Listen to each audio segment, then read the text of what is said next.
Hi guys, how are you all today? Welcome back to my channel.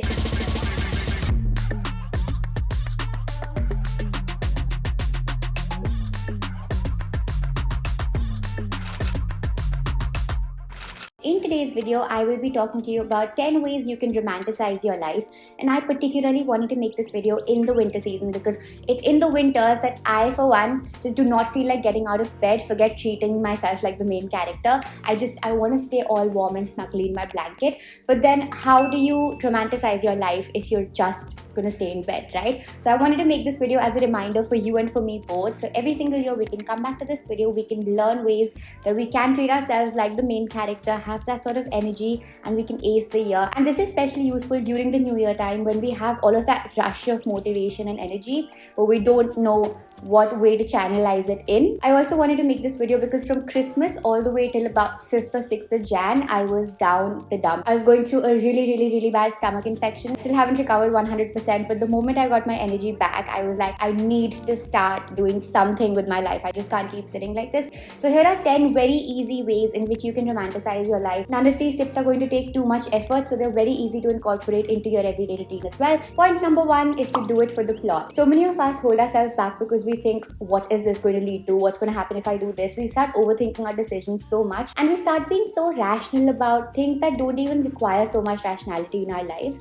Simple things that you can just do for pleasure, you can do for fun, you can do for the plot. And when I say the plot, I mean when you grow up, when you're probably 50, what are you going to tell your kids? That you didn't have any fun at all? There are some things that you should just do for the thrill of it. So for some things, just tone down the rationality a little bit and just think, you know what, this will make for a good story if I do it. I don't know what the outcome is going to be, but at least it will make for a good story. So that way you're treating yourself as the main character. That is literally what main characters do. They are the ones responsible for developing the plot. So make sure you treat your life like that. Keep in mind, you don't need to take really big decisions just for the thrill of it, but smaller decisions that are pretty much harmless, you don't really need to overthink so very much about them. Point number 2 is to create a cozy space for yourself. Now your room is your sanctuary. Your room is the place where you come to after you're tired, a whole day of work, let's say college, school, whatever, right? So your room should be your cozy space. It should be inviting. It should be a space that you love spending time in. Now this does not mean that you need to spend so much of money into, redecorating your space or doing whatever XYZ. All you want to do is make sure that you've got things that you like, a mood that you like. Warm lights really do that to me. You guys can see I have like warm lights in my entire room. So just smaller things that you feel will make you feel more energized or will make you feel more sort of comfortable in that space, which also means clean your space often, because if you're having a dirty space, you're not going to feel like spending time in that space. It's so psychological. You have no idea how much it impacts your mood, how much it impacts your life, how much it impacts your daily routine. Waking up and winding down, these are two of the most important parts of our day, and this is the time when we are actually in our room, in our bed. So making sure that our surroundings are nice, clean and uplifting, it makes a world of a difference. So make sure you try it out. Add posters, add planters, add a fairy light, add a little lamp, whatever you think is going to uplift and bring that mood for you, make sure you do that. Although you can do this any time of the year, I feel like the new year is the best time to do this because it has such a nice fresh boost of energy. Point number 3 is to focus on your skincare. If you've been here for a while, you know how lousy I was with my skincare back in the day. I wasn't responsible, I didn't know what products to use, and obviously that led to issues, and one of the biggest issues was that my skin started becoming dull. My grandmom would point it out to me on and off, but I just didn't pay too much attention to it. I didn't think of it as that big a deal, so I just never really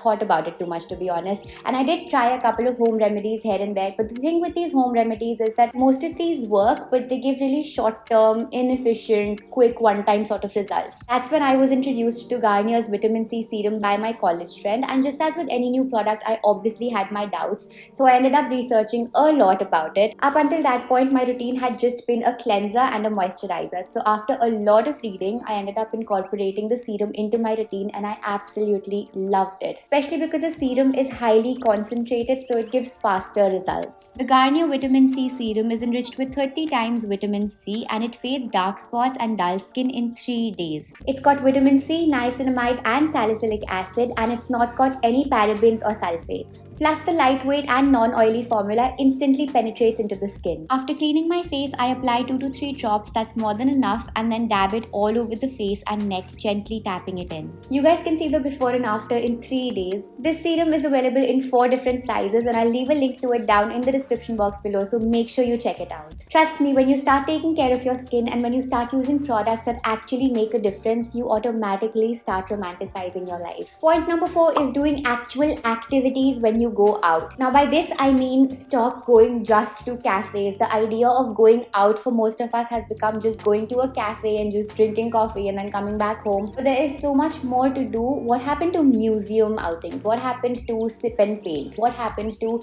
all of these like park outings and stuff like that? Because I feel like when you do all of these different kinds of activities, you actually make core memories. This I realized when I was in London. The city has so much to offer. There's so much to do. So you don't end up going to a restaurant or a cafe, and they have like so many free activities to do as well. Free entry into museums and just free entry into libraries and stuff like that, which is so interesting, and I feel like that's so much more engaging than just going out to a cafe. And even with my friends, I've started telling my friends, let's do something different. Let's just not end up going to the same old restaurant and having the same old meal.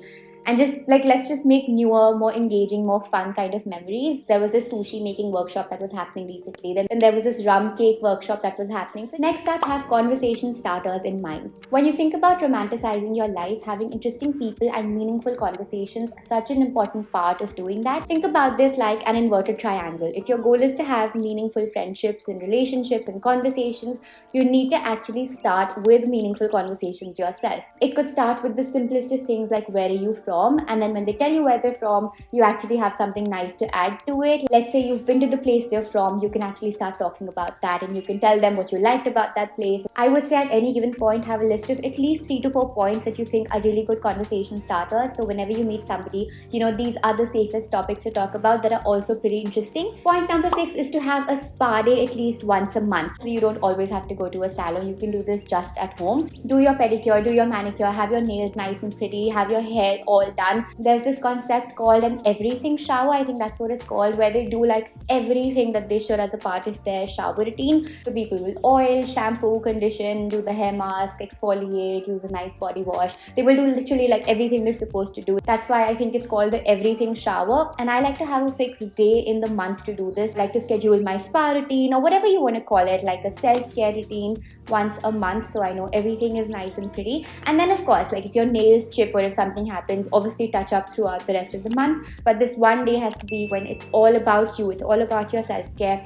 So again, treating yourself as the main character, that is the goal. And you don't need to spend the entire day doing this, but just take out a nice little chunk when you have no disturbance. You can light a nice little candle, you can have your own favorite foods to eat, and you can just do all of your self-care activities that you're supposed to do without any disturbance. Point number 7 is to open the curtains at sunrise. Now this is so important, and I realized this while I was sick all throughout last week. When I opened my curtains, I instantly felt this boost of productivity. I felt like getting out of the bed, just felt motivated when I saw the sunlight. The most easy way to understand this is by understanding that our body has this circadian rhythm. This means that our body knows when it's sunrise, knows when it's sunset. So when we see colors associated with sunrise and sunset, our body automatically knows, okay, it's time to get out of bed, it's time to get ready for the day. So when you open the curtains at sunrise, instead of just staying in bed, being in a dark, gloomy room, when you open the curtains or the blinds, you instantly feel like, okay, now is the time. It's like a cheat code. You don't have to torture your body to actually get out of bed,